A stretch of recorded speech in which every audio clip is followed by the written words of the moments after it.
naghahanap siya ng pwedeng maispata dito. Looking good! Body shocker! Naman yung turtle ship na lalapag kay Yusei at mabilisan siya mawawala sa Harways. Wala lang na.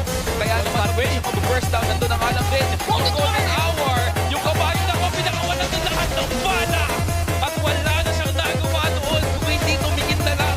At yung base ay kakasunod na. Minions na naman nalalabas at mapipigilan yung minions ng Team Fuego doon sa may bot ngayon sa bayan. Sila ng base. Nandun yung base charge, wala.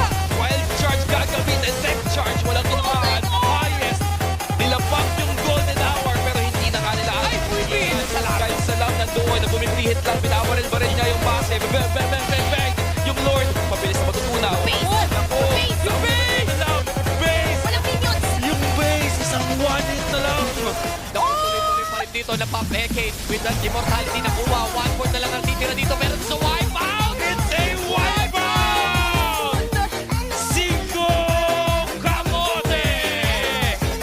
Team Fuego using the base para maging anchor nila dito sa laban na to. And now, ang pinakamababang respawn timer ay si Highest.